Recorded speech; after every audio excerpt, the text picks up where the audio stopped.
Kisah yang ingin saya sempurnakan datang daripada pendengar bernama Liza. Berkongsi peristiwa yang menakutkan, kisah yang tak dapat dilupakan.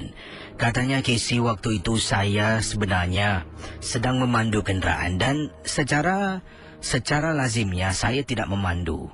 Waktu itu, katanya Liza, abah saya, ya abah tu bapak lah, bapak saya membenarkan saya menggunakan keretanya. Jadi malam hari sekitar pukul 10 lebih malam, setelah saya berehat balik dari tugas, saya pun bangun, mandi, siap-siap dan keluar memandu kenderaan abah saya pergi ke Changi.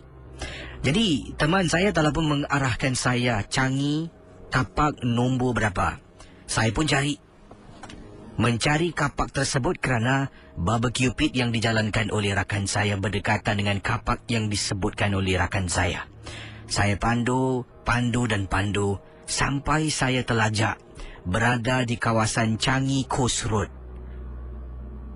Casey dan pendengar Ria 897. Apabila saya hentikan kenderaan,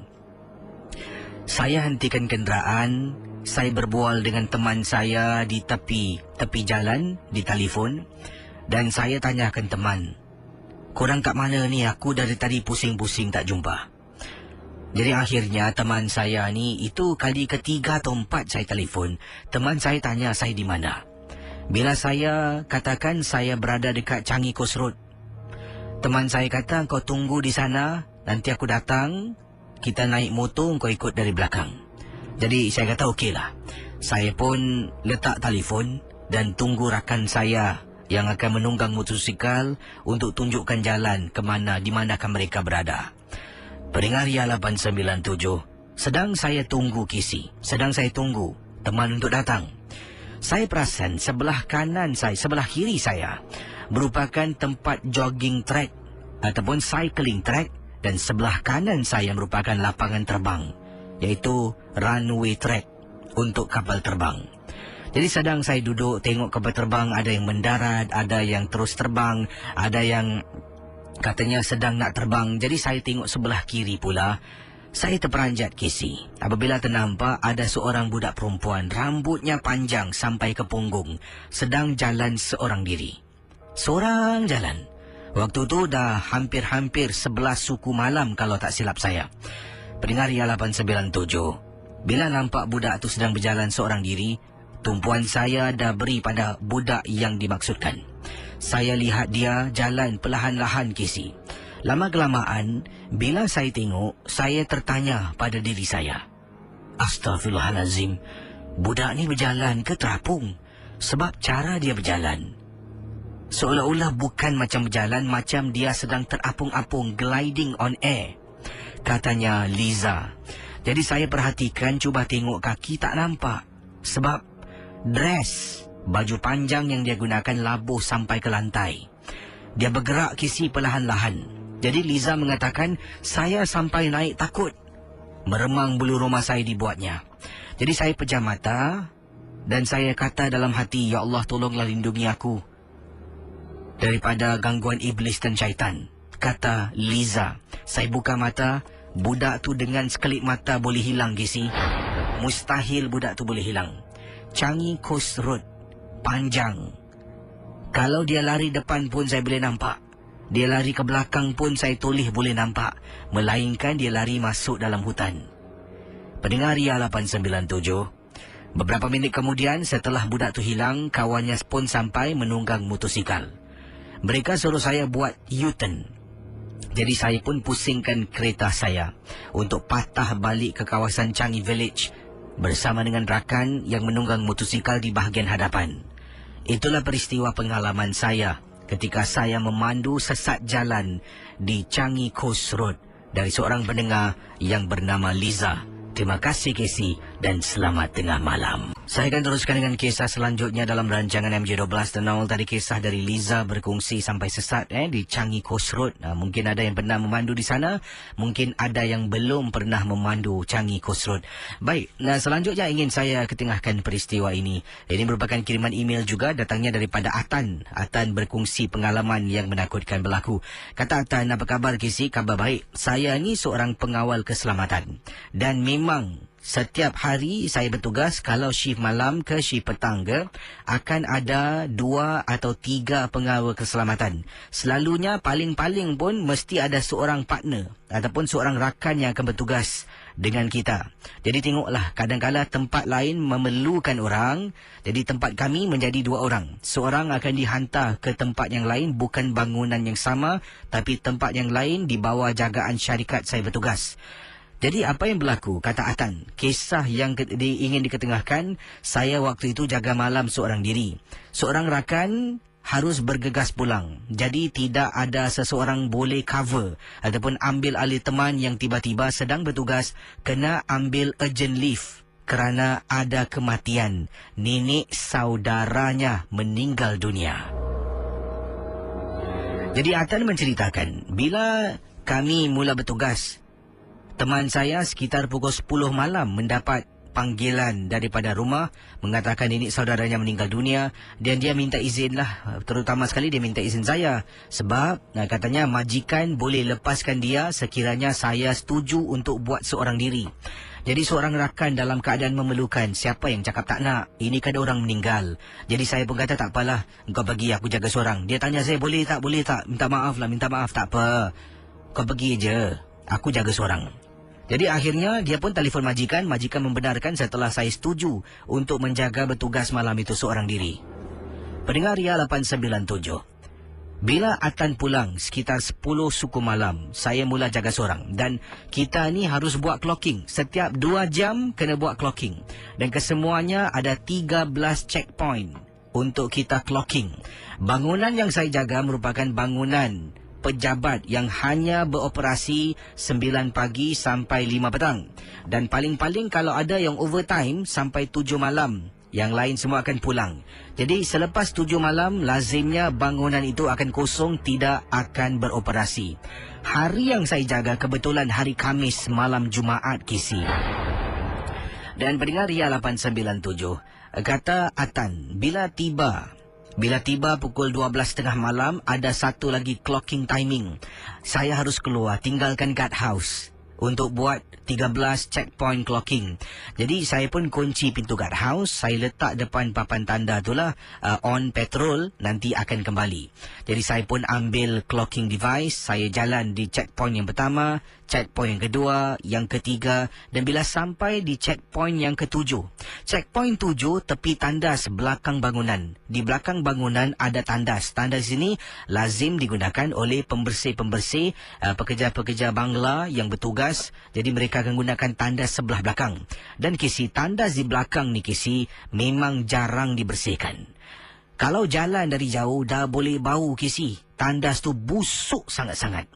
Jadi saya ni sedang berjalan menuju ke arah tandas tersebut. Tepi tandas tu ada clocking point. Tepi clocking point tu pula ada pohon yang besar.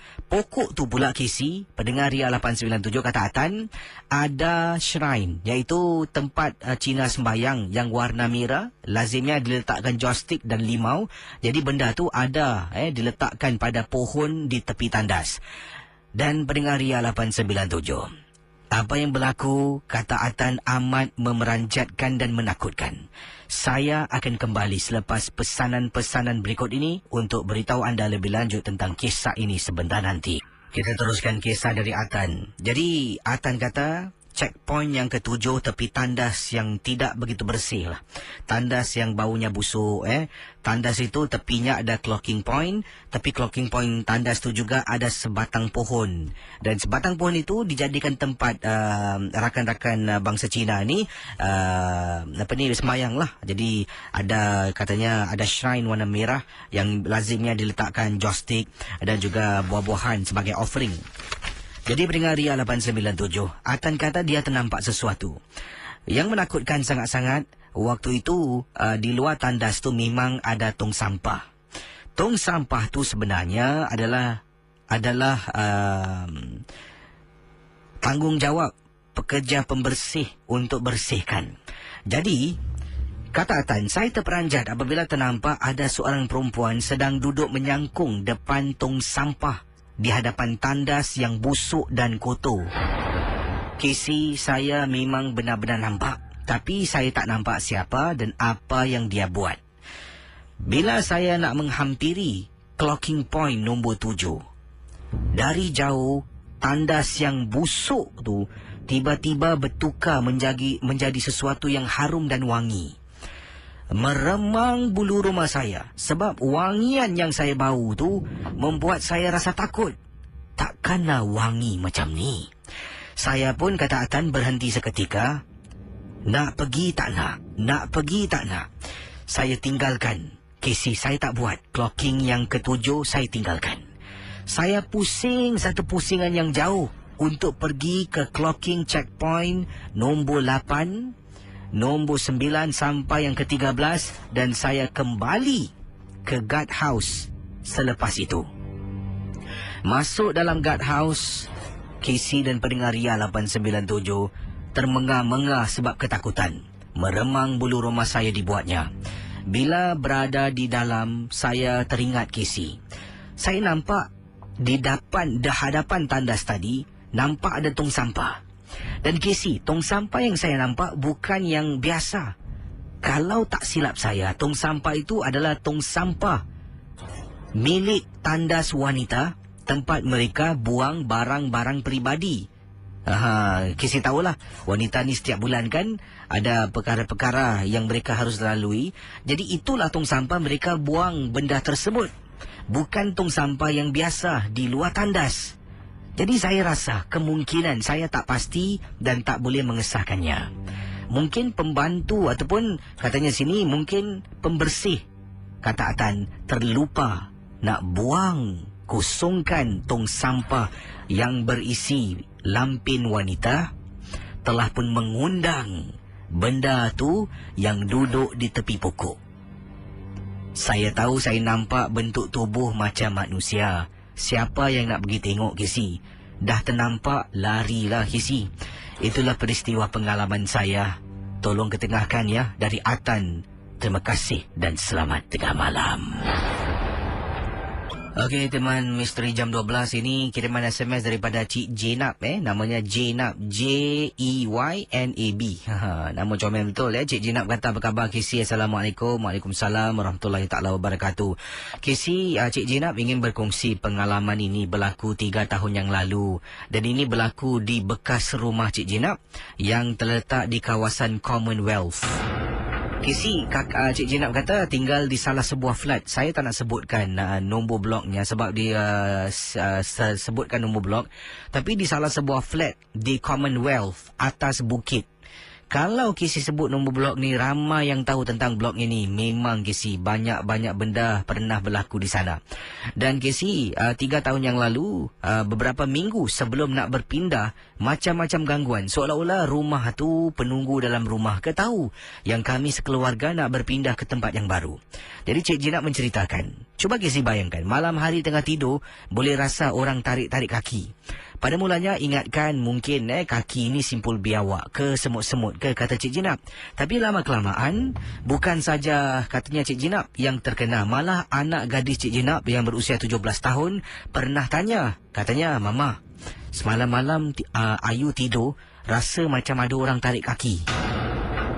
Jadi Cik Jenab mengatakan dia pun mengalami perkara yang sama. Tapi dia tak nak beritahu anak. Saya tak nak beritahu anak saya, kata Cik Jenab. Saya rahsiakan perkara tersebut kerana takut anak akan takut. Jadi saya pun kata pada anak, mungkin agaknya kalau kita penat, saya pun mulalah keluar hujah-hujah yang tak masuk akal. Tetapi dia yakin Casey dengan kata-kata saya, kata Cik Jenab. Jadi dia kata mungkin agaknya itu kalau penat ke, kaki lemah, lengur jadi tarikan kekejangan otot dan sebagainya lah. Saya tak pasti apa yang dijelaskan sebab Cik Jenab tak kirimkan SMS.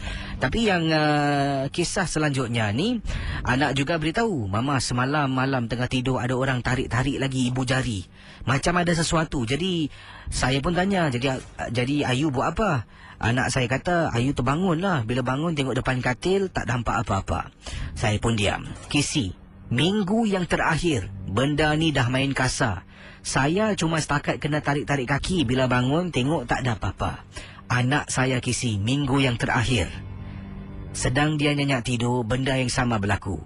Ada orang tarik-tarik ibu jari kakinya. Pertama kali dia terkena, dia diam. Dia tak layan, buat bodoh. Casey beberapa kali kemudian pada malam yang sama, dia bangun dan cuba tengok depan katil. Alangkah terperanjat Casey. Nampak macam ada makhluk. Tak tahulah jantinanya apa, wanita ke, lelaki ke. Tetapi benda tu sedang menyangkung depan katil, rambut panjang menutupi muka. Anak saya sampai terpekik sekuatnya. Saya, suami, sampai terbangun. Bila bangun keluar dari bilik, tengok anak dah menangis. Menangis di atas katil.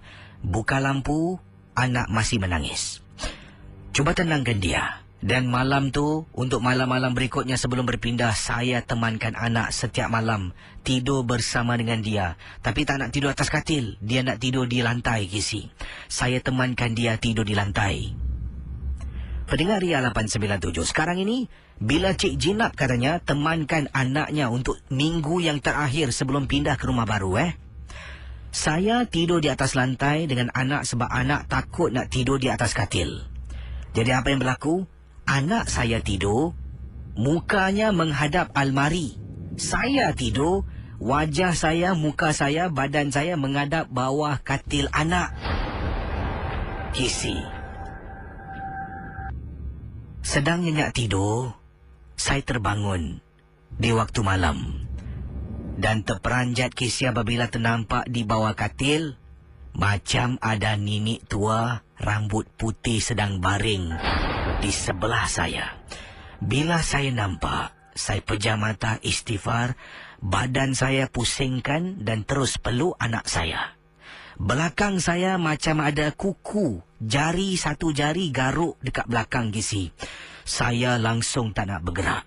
Dan Alhamdulillah, kata Cik Jinab, 4 hari kemudian kami berpindah. Seolah-olah rumah tu tak terima. Saya, suami dan anak nak tinggalkan rumah itu dan pergi ke rumah baru.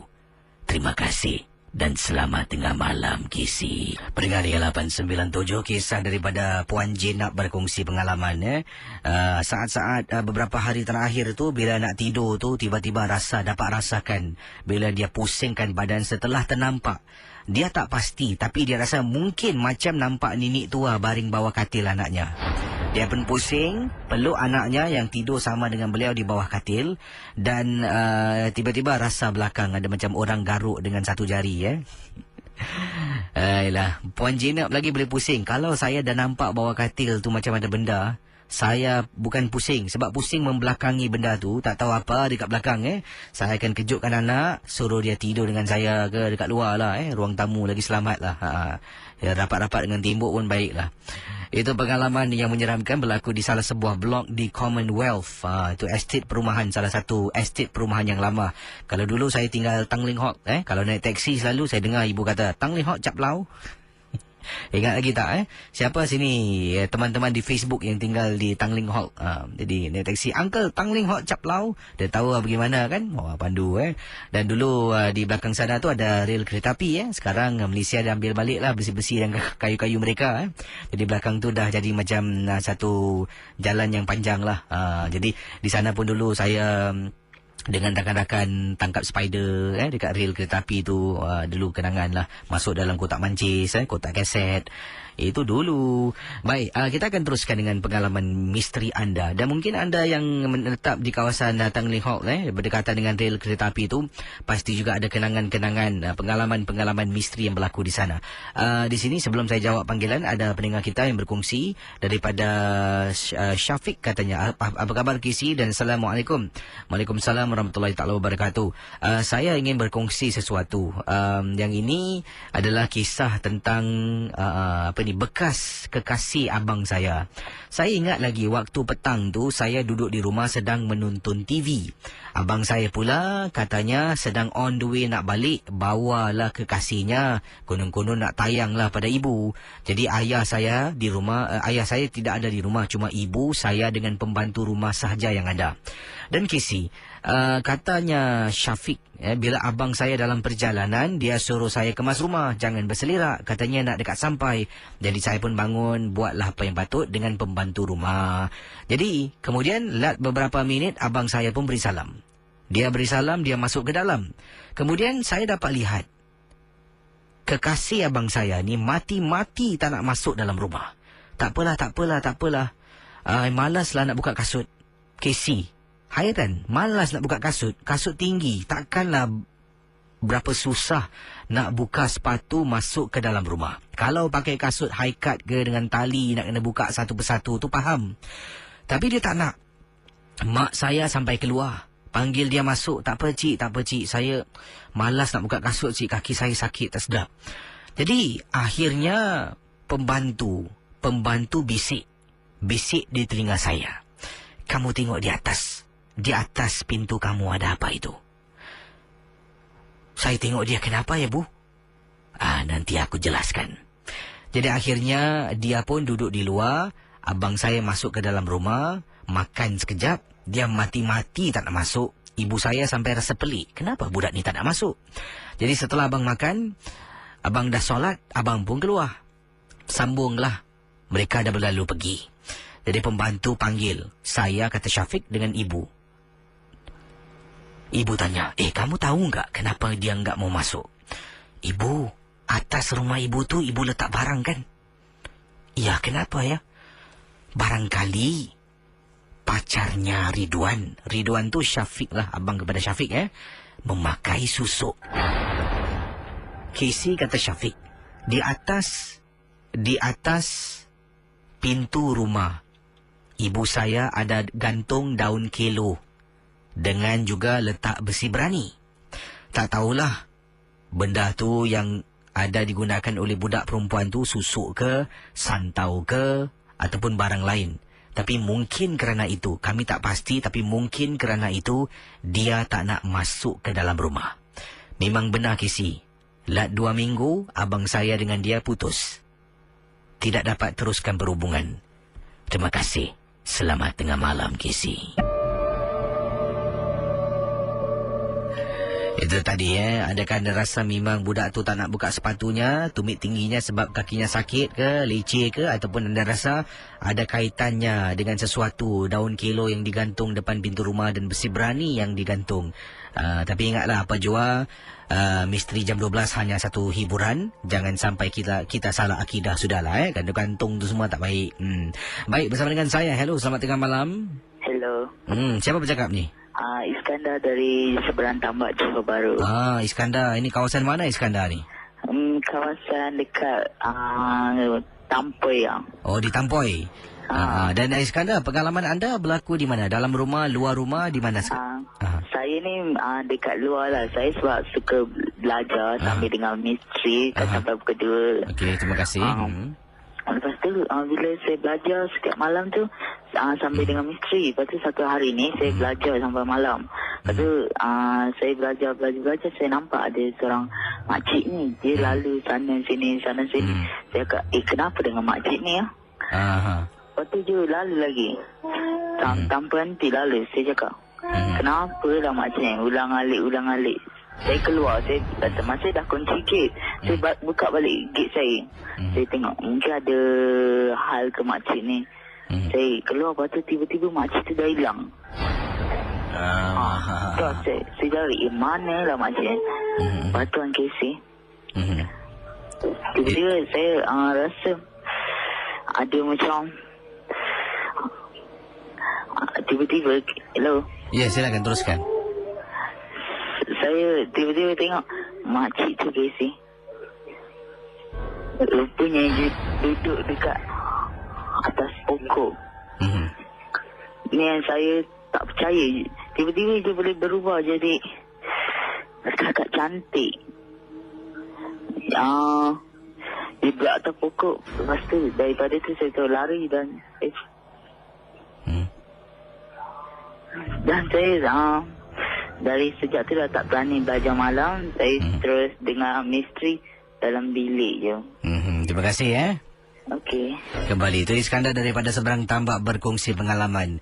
Dan pendengar Ria 897, saya akan teruskan dengan pengalaman selanjutnya. Hubungi saya sekarang 669-11897. Awal tadi kisah, saya nak tanya pendapat pandangan anda sebenarnya tentang pengalaman yang diketengahkan oleh Syafiq. Syafiq adik kepada Rizwan. Rizwan ni abangnya bawa pulang seorang kekasih, nak berjumpa dengan ibu, nak perkenalkanlah ni kawan wanita, teman wanitanya. Sampai depan rumah, Rizwan masuk. Bila ajak kekasihnya masuk, mati-mati tak nak masuk. Jadi akhirnya bila setelah Rizwan mungkin dah makan, dah minum ataupun apa dia lakukan tadi tu, dia keluar rumah dan tinggalkan rumah. Dan pembantu rumah itu mengatakan mungkin agaknya sebab dalam rumah, depan pintu rumah Syafiq tu ada digantung daun kelo dengan juga besi berani diletakkan di atas sana. Jadi mungkin kata pembantu agaknya kawan Rizwan, abang kepada Syafiq ni, ada pakai sesuatu, pakai barang ke, sebab tu dia takut nak melangkah masuk ke dalam rumah. Bawah daun dan juga besi berani lah. Sejauh mana kebenaran kita tak pasti. Tapi apakah pendapat pandangan anda, kata-kata anda? Adakah mungkin ada kaitan dengan barang yang ada di atas rumah tu, ataupun memang benar alasannya yang diberikan oleh teman wanita Rizwan adalah dia tak malas nak buka kasut, kakinya sakit ke, leceh, susah, macam mana? Apakah pendapat pandangan anda? Baik, Pendengar Ria 897. Kita terus dengan pendengar kita selanjutnya. Hello, selamat tengah malam. Assalamualaikum, KC. Waalaikumsalam. Encik Rashid di sini. Silakan Cik Rashid. Silakan. Boleh tak? Boleh mula ni? Boleh, silakan. Tapi nak background sikit tau Okey, boleh. Silakan. Ini pengalaman saya dekat klinik lah. Ini dekat klinik. Okey. Saya dulu lalu kalau setiap hari bila masa saya kena pergi appointment klinik lah, pergi klinik macam cek doktor lah. Habis satu masa tu saya pergi petang tu. Petang. Sampai KC dapat tak petang saya di sana. Saya nak dekat pukul 5, nak dekat pukul 6 lah. Semua orang nak balik. Tapi kata yang tukang jaga, doktor nurse tu lah, uncle, dia kata awak tunggulah kereta awak, nanti datang ambil awak balik nanti. Dia ambil lah. Saya duduk seorang-seorang. Tiba-tiba datang satu perempuan KC. Perempuan tu datang. Saya tak tahu, tapi dia datang sekali. Itu yang saya pergi klinik tu, klinik A tu. Tapi tempat lah, tak boleh bercakap lah. Hospital umum lah klinik A. Kalau klinik A tu boleh lah saya cakap. Dia datang cakap, Cik Nasib kenal saya tak, siapa ni? Saya kata, saya tak kenal. Kan saya ni Nurul. Nurul yang kerja dekat dalam tu. Saya kata, apa khabar Nurul? Baiklah. Terus dia kata, Cik Rashid, kata dia. Sekarang Cik Rashid mesti ikut saya dekat ENE. Doktor nak bedah kaki Cik Rashid. Dia nak bedah tu. Tapi saya cakap tak boleh dibedah. Masa saya dah cakap siang, saya tak ada apa-apa luka. Dia bawa saya, ditolak saya dekat ENE. Dekat ENE yang tahu masa ni. Sekali dia kata tunggu sekejap, saya nak pergi naik atas kat tu pedok doktor tu yang nak bedah kaki awak. Habis lepas saya pergi kan, ada kawan teksi tu datang jumpa saya. Cik tu siapa ni? Cik ada kawan ni, si Nurul ni nak panggil doktor. Dia kata kaki saya mudah. Tak ada orang kat sini. Siapa yang tolak saya dekat ni, dekat ENE ni? Itu je saya rasa. Habis sampai saya demam 3 hari ni. Saya KC. Itu pengalaman saya KC. Terima kasih Cik Rashid. Sama-sama. Baik, silakan hubungi saya 669-11897. Berikut ini adalah kisah pengalaman daripada pendengar kita yang kirimkan mesej kepada saya. Daripada Hairul Nizam. Katanya, apa khabar KC, pendengar misteri jam 12. Nama saya Hairul Nizam. Saya ingin bercerita tentang dahulunya saya hidup susah. Dan saya pun tinggal di sebuah rumah yang dipanggil Rumah L yang tidak berbilik. Dan waktu itu saya ingat usia saya baru 14 tahun dan sedang dilanda peperiksaan. Rumah saya tidak bayar api air, jadi bil api dipotong. Kami hidup adik-beradik hanya menggunakan lilin dalam gelap sahaja. Jadi KC, waktu tu pula lilin pun dah habis, nak beli tak mampu, kata Hairul Nizam. Terpaksalah saya belajar di luar koridor. Kalau Casey pernah pergi kunjungi rumah L, koridornya waktu malam sunyi, gelap. Sebab apa? Kiri kanan dengan pintu rumah, ya, 1 unit, 2 unit, 3 unit dan sebagainya.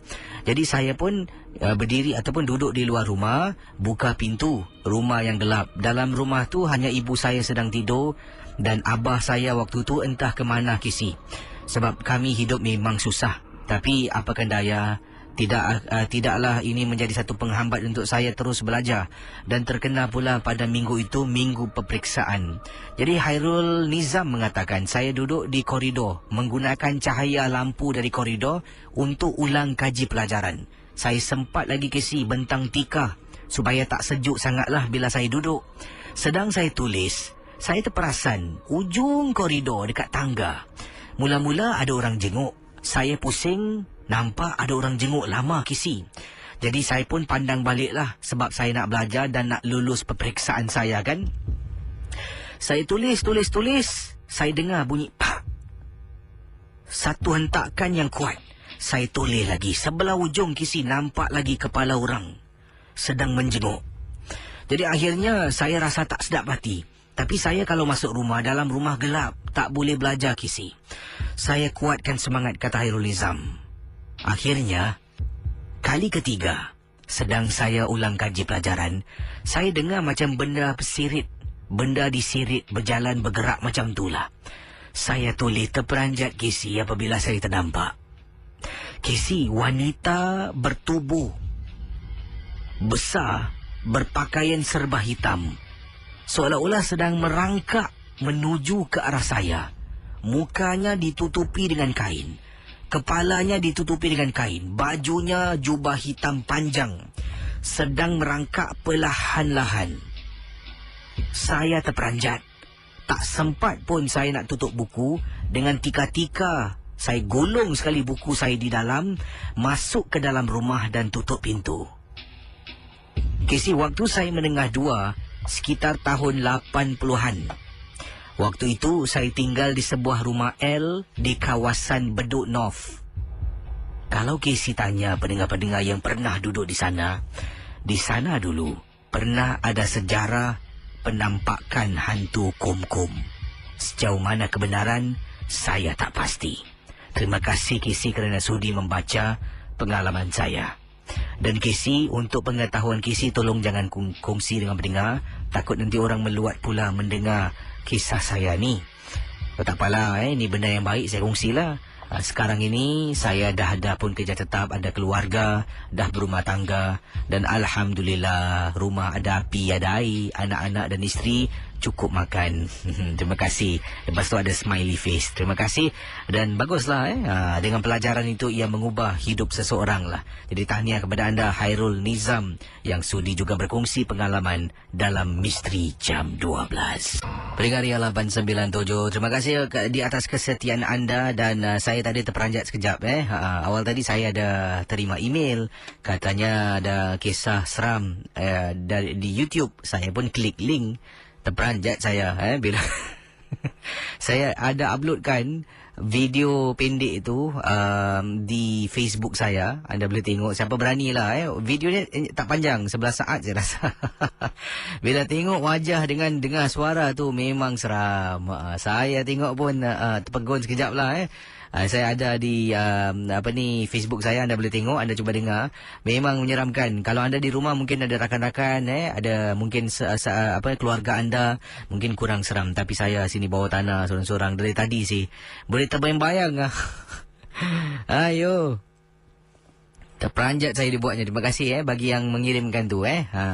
Okey, kita akan teruskan dengan pengalaman misteri anda. Dan malam ini macam-macam kisah dan ramai sebenarnya tabik spring lah. Dan katanya amat bangga dengan kisah Hairul Nizam yang kongsi awal tadi. Belajar dalam gelap, luar rumah.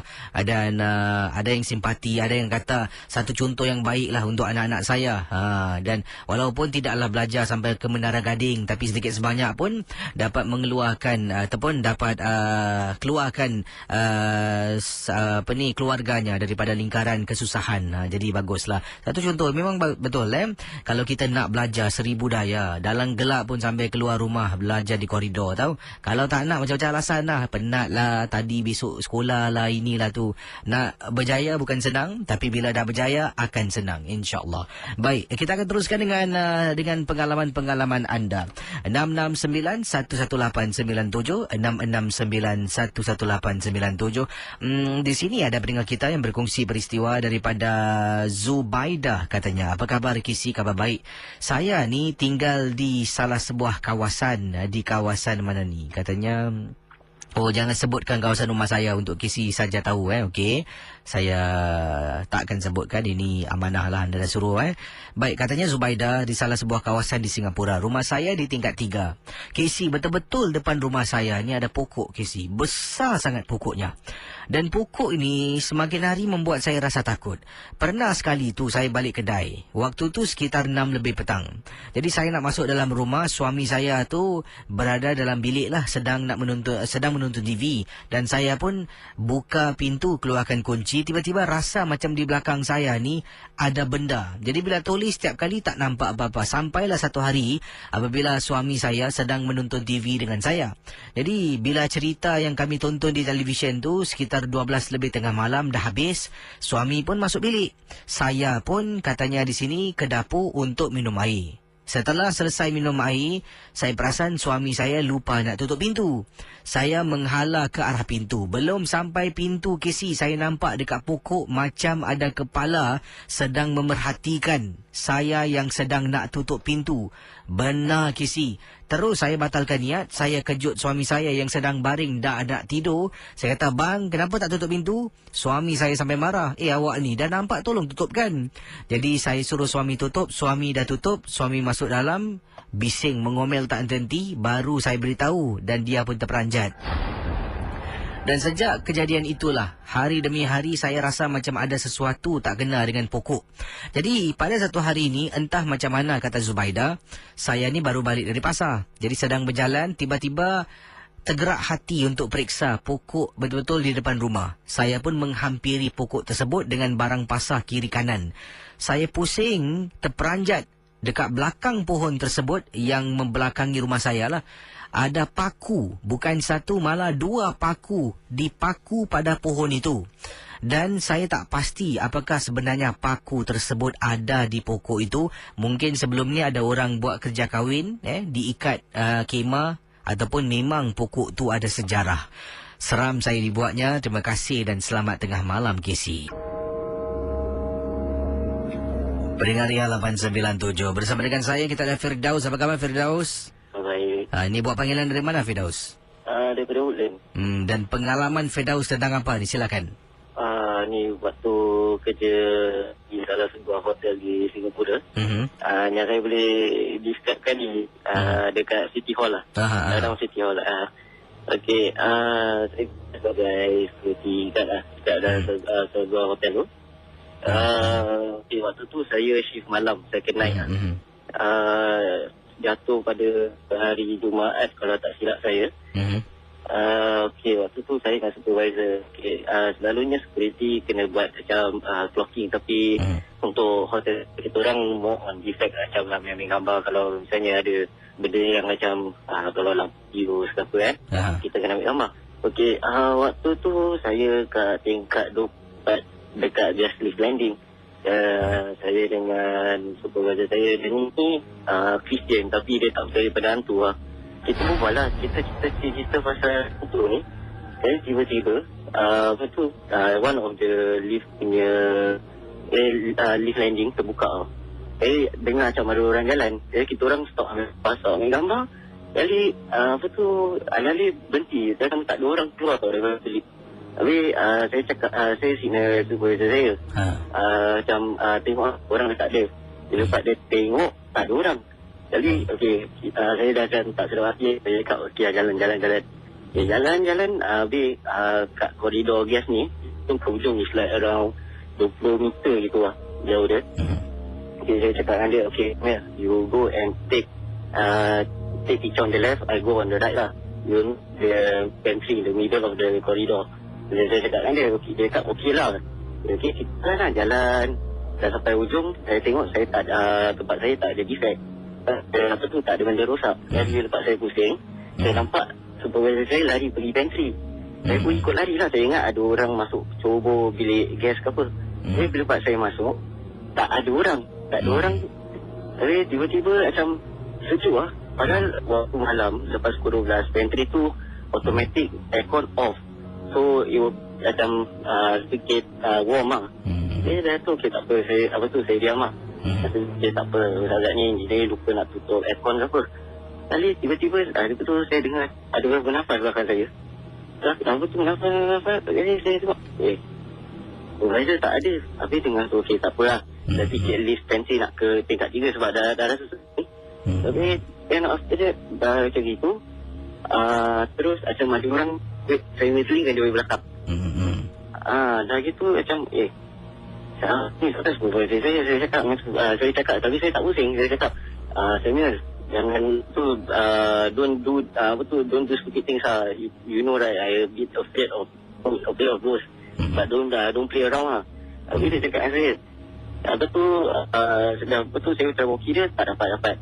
Kali okay, tak apa, saya nak, betul lama sangat, saya nak keluar. Bila lepas saya nak tarik pintu pantry tu, tak boleh buka lagi sih. Terus sebab kalau daripada koridor tu one way dia push, dia tak ada tempat tak ada knob. Dia tarik dia macam kalau keluar daripada wayang tu, tolak pintu sebelah tak boleh buka lah gitulah tak boleh buka. Dia macam ni apa sekali sebab nak kena tarik tak boleh tolak. Tarik tak boleh. Kali saya dah give up. Tunggu lip lah. Dalam hati tawakal ya, dalam hati baca apa yang tahu kan.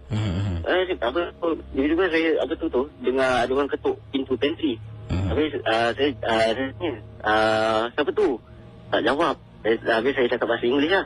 Who's that? Saya cakap, why you hold the door? Habis saya cakap, no lah, why not? Tadi ketuk-ketuk tak boleh. Terus saya cakap, why not you try to kick lah.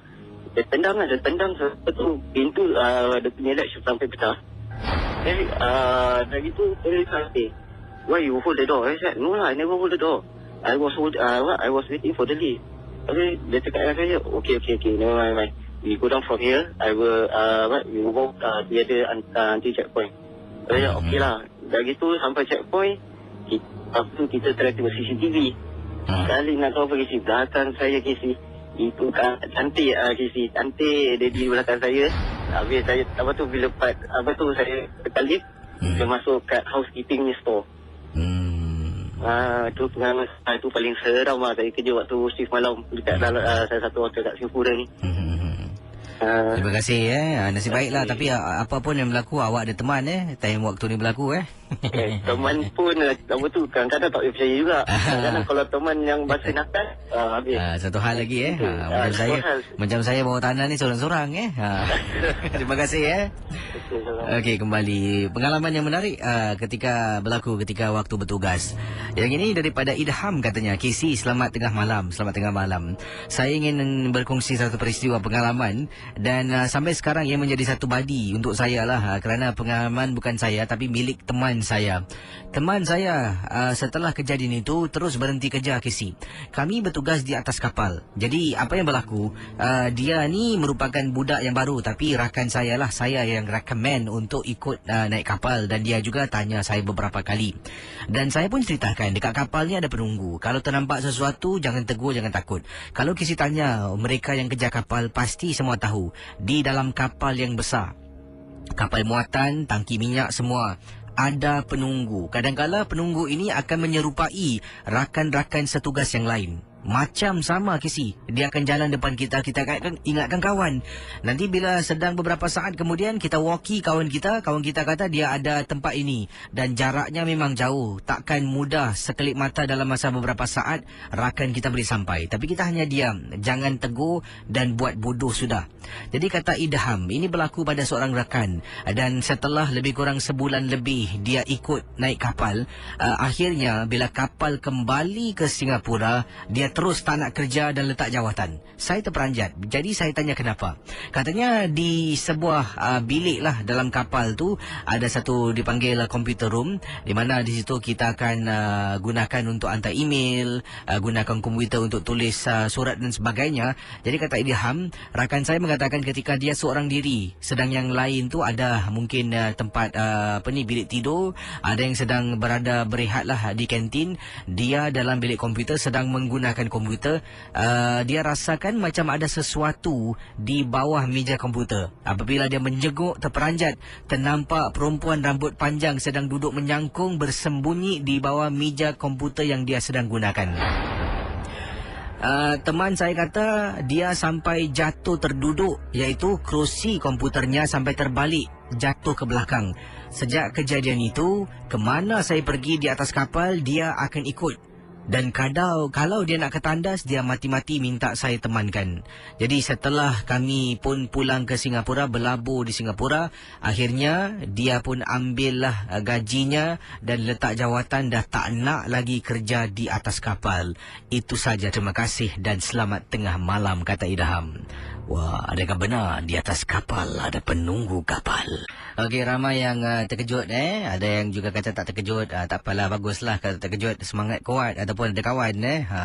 Tapi terperanjatlah bila tengok video tu. Saya pula bawa tanah ni. Ramai di Facebook saya kata terperanjat, terkejut dan sebagainya. Terima kasih bagi anda yang bersama saya dan juga memantau Facebook Ria, juga Facebook DJKC. Terima kasih. Baik, saya akan buka talian 669-11897 dan sebentar nanti saya ada peluang yang terakhir untuk anda menang hadiah yang ditawarkan dalam kuis muda bersama dengan kuis muda dengan Halal 2012 anjuran Mega Express International, dan ini merupakan voucher produk bernilai $50 tajaan Aesthetic Face and Body Spa. Akan saya tanyakan soalannya sebentar nanti. Baik, yang ini kiriman daripada Murni, katanya, KC, apa khabar? Selamat malam. Cerita malam ni seronok betul. Saya dengan suami sedang mendengar di rumah sambil makan nasi ayam yang kami bekalkan awal tadi. Wah, memang best lah. Kalau Misteri Jam 12 ni diadakan di kaca TV setiap malam pukul 12 sampai pukul 2 pagi, lagi seronok KC. Sebab katanya lebih ada visual. Jadi saya pasti walaupun 12.30 malam, ramai akan bangun untuk menonton Misteri Jam 12 The Series di kaca TV. Tolonglah sarankan pada pihak-pihak tertentu untuk jadikan ia satu kenyataan. Saya yakin ramai akan sokong 100%. Ini dengar suara dah seronok, apatah lagi kalau ada visual. Terima kasih kerana berikan saranan. Yang ini pula daripada pendengar kita, namanya Melo, katanya. Apa khabar KC? Khabar baik. Nama Kak Melo di sini. Kakak ingin berkongsi KC. Tempoh hari kakak pernah katanya ada seorang pembantu rumah dan harapkan pembantu makan tuan. Katanya kakak terperanjat apabila tong beras di rumah kakak terlanggah pada satu petang. Waktu tu pembantu rumah sedang hantar mak kakak pergi ke poliklinik. Jadi mereka pulang agak lewat. Dan bila kakak sedang berada di rumah, baru balik dari tempat tugas dan nak masak nasi lah, pembantu tak masak sebab pukul 8 pagi dah keluar hantar ibu kakak pergi ke poliklinik. Sedang nak cedok beras, tiba-tiba kain kakak ni tersangkut pada tong beras dan tertarik. Habis semua KC, beras tumpah. Bila beras tumpah dan terkeluarlah sesuatu yang membuat kakak terperanjat. Kakak ternampak KC, ada telur di bawah tempat beras. Beras terkeluar, telur tu nampak hujungnya. Kakak cuba tepikan beras, ternampak telur. Dan memang terperanjat apabila kakak pecahkan telur. Di dalam telur tersebut terlihat ada jarum. Bukan satu, malah banyak jarum. Kakak lupa nak kira, tapi banyak jarum yang kakak jumpa dalam telur itu. Dalam telur tersebut juga ada beberapa urat rambut. Tak tahulah rambut siapa, tapi antara rambut itu adalah rambut putih. Mungkin rambut ibu kakak. Dan KC, ada benda-benda yang lain seperti macam kain panjang warna merah ada dalam telur. Pada mulanya bila nampak, kakak tak nak syawah sangka sesiapa. Kakak simpan barang-barang tu, letak dalam mangkuk kemudian tutup. Tunggu pembantu balik, tunggu suami balik, tunggu ibu kakak balik. Setelah semua balik, kakak panggil mereka berkumpul di ruang dapur. Anak-anak masih belum balik dari sekolah. Jadi kakak tanya, ini siapa yang letak? Tanya suami, tanya ibu, semua kata tidak. Tapi pembantu rumah kakak lain macam sedikit. Dia badannya bila kakak tunjukkan, menggigil, badannya menggeletar Casey. Bila kakak tanya, berbual, kakak panggilnya Yul. Yul, Yul, dia tak menyaut, dia diam saja. Kemudian kakak sentuh dia, dia mula Casey menari, ala-ala tarian macam joget orang Jawa. Dah tahu dah, ini angkara perbuatan pembantu rumah. Dipendekkan cerita, kakak panggil seorang ustaz, Haji Hashim namanya, datang ke rumah dan membantu merawat pembantu yang seolah-olah dalam kerasukan. 2 hari kemudian, kakak bawa pembantu jumpa dengan ejen, kemudian hantar dia balik sampai sekarang dah tak berani lagi menggunakan khidmat pembantu rumah. Terima kasih dan selamat tengah malam, Casey. Baik, awal tadi ada pendengar-pendengar yang kirimkan yang ini daripada Rina kata, Casey, saya tinggal di Tanglin Hall. Wah, blok 30 lebih, okey. Memang tempat tu malam-malam Casey datanglah sini sunyi sepi. Nak rumah-rumah di hadapan tepi trek kereta api ataupun landasan kereta api. Yang ini daripada Akbar. Bro, dulu aku tinggal di Tanglin Hall, bro. Blok 50 lebih. Memang cukup menyeramkan tempat tu, sunyi. Estate perumahan yang lama. Okey, ada juga kata memang Tanglin Hall dulu macam-macam. Ada yang kata, Casey, di kawasan Commonwealth tu, tempat yang Casey tadi ada sebutkan tu, pernah beberapa kali ada pelajar-pelajar yang ternampak sesuatu. Dan lepas tu kiriman anda tergantung. Baik, macam-macam kisah saya terima pada malam ini. Dan ada juga yang katakan, Casey, betul saya dulu belayar kapal. Wah, dari Nitraman. Katanya di atas kapal memang setiap kapal ada penunggu lah, penjaga kapal tersebut. Sejauh mana kebenaran tak pastilah, tapi Nitraman katanya mungkin pengalaman peribadi. Yang ini daripada pendengar-pendengar yang lain. Terima kasih pada Yuzairi yang katanya MG12 memang syok. Terima kasih. Ada yang juga kata di sini suka dengan kisah-kisah pengalaman misteri dan juga kisah-kisah yang menarik diketengahkan setiap malam. Okey, saya akan berehat seketika. Dan bersama dengan pendengar kita, kalau anda ada kisah misteri, anda boleh hubungi saya. Dan ingat, setiap kisah hanya satu hiburan. 66911 897 66911 dan kisah kalau nak bercerita tu tolong kisah anda tu jangan terlampau perlahan sangat suara anda ataupun di belakang tu radio. Jangan anda hidupkan radio lah sebab nanti mengganggu pengalaman kisah yang ingin diketengahkan dalam rancangan misteri jam 12. Silakan.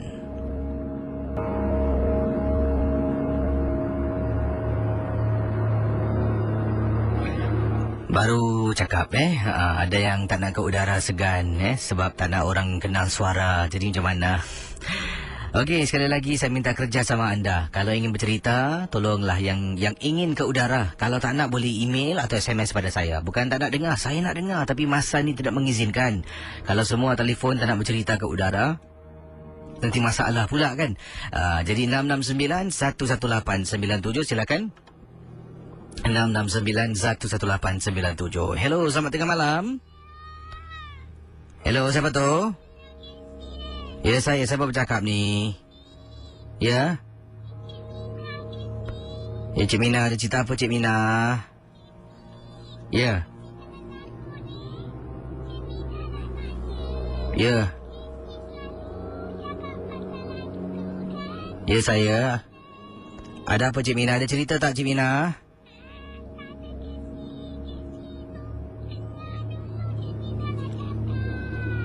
Tak apa Cik Mina, terima kasih Cik Mina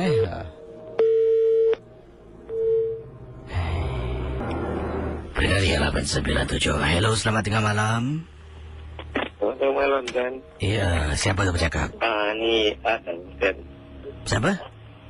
Dan Mbak Casey. Ya, siapa ni? Ad, buat panggilan dari mana Ad? Dari Jurong lah. Ada kisah misteri, silakan. Ada. Silakan. Dulu Ad pun tinggal Taling Hall juga. Mungkin kita tengok muka kenal lagi. Jadi pengalaman ni pengalaman tindih lah. Ni dah telefon dia sekarang kau nak cerita dah dekat sebulan dah ni. Silakan. Jadi satu hari tu pergi ramai-ramai dengan kawan dengan orang rumah dekat Safra ni dekat Changi. Tempat tu memang kata orang. Tapi tak dapat ikan lah sisi. Jadi tempat ni ada satu tempat ni memang keras. Tapi banyak pokok orang pokok ru nak pergi jugalah sana. Tipu orang rumah lah. Mari lah sana banyak. Nak pancing-pancing dia pun nak tahu lah. Ada cerita. Tapi nak tinggalkan dia sekejap ni. Kerana air ni tak pasang betul. Nak kira batu breaker depan. Gilek-gilek dapat juga tinggalkan dia. Pergi sekali dia call dah. Mesej pula kacamata. Nak tengok peti leceh. Terus call dia pasal. Dia cakap datang cepat. Ini depan ni ada kakak rock lah dia kata. Depan mata dia Yang bikin tak sedap bila mama buka aja tu kunci dia berhenti dia jeling Tapi tak nampak ni lah. Macam dia pusing rambut dia panjang Apa lagi dia lari kejam. Dia sampai dia hilang. Dia hilang terus baca ajak dia jalan. Pasal tu gelap gelita. Sambut tempat dengan kawan dia kan macam ada dia jatah tu kan. Kereta jumpa kawan, cerita dengan kawan cakap kawan dia baru kena tadi. Bila Ad baca dia lari tempat sana Jembrang. Kat sebelah Sembrang tu ada yang kena. Dia jenguk-jenguk itu aja. Terima kasih Okey, Assalamualaikum. Waalaikumsalam warahmatullahi taala wabarakatuh. Baik, silakan 66911897 669. Mungkin seorang lagi pemanggil yang terakhir. Kalau sempatlah saya ketengahkan tapi yang betul-betul lah jangan nak off air ni susah sikit lah masalah Baik, hello, selamat tengah malam. Hello. Ya, siapa bercakap tu? Fazli sini. Fazli, apa khabar? Baik. Dan ada pengalaman tentang apa, Fazli? Okey, ada pengalaman tentang masa saya menjalani penjabatan negara di AMI infantry dulu. 10 years ago. Kebanyakan hari selalu kita training tak pernah ada apa-apa dekat hutan Sarimbun, kat area Singapura Walaupun kita pergi luar negeri pun tak ada apa. Cuma that one faithful day mungkin dah betul-betul nak kat OAD time. Jadi kita kalau dalam hutan kita pakai tu silent stick tau. Tapi silent stick tu diorang pecahkan, diorang jadikan dalam straw dalam hutan kan. Jadi kita jalan, kita nak ikut dia punya silent straw dia. Tapi kita jalan macam one row kan. Jadi saya nampak depan saya ni kawan saya Boy tau nama dia. Boy lah, nama dia Asni, saya panggil dia Boy. Jadi silent straw tu belok ke kiri. Tapi saya nampak dia jalan terus. Saya cakap Boy panggil jalan terus je tau. Tapi saya nampak tu Boy. Saya kejar dia isi. Kejar dia nak dekat dalam 20 meter. Lagi belakang saya Sergeant Cina tu panggil saya. Nama saya pula dulu panggil Buncit kan. Dia panggil Buncit. Why? Boy go in front lah. Saya cakap dia gitu tau. Saya cakap Boy go in front. Sekali yang Sergeant Cheng tu dia kata Boy talking about Boy behind me. Rupanya Boy tu belakang dia. Jadi yang saya nampak tu tak tahu siapa yang jalan terus. Nasib baik saya tak terikut lagi. Terus saya nampak Boy belakang tu kan macam apa tahu dah mengucap sendiri lah. Macam saya tak tahu tu lah. Mungkin kalau saya ikut yang soldier depan tu kan mungkin saya sesat lah ke sini. Yelah awak ikut orang lain saya ikut orang lain lah. Terima kasih Sama-sama ke sini. Baik, itulah kisah pengalaman daripada pendengar kita berkongsi peristiwa yang tak dapat dilupakan.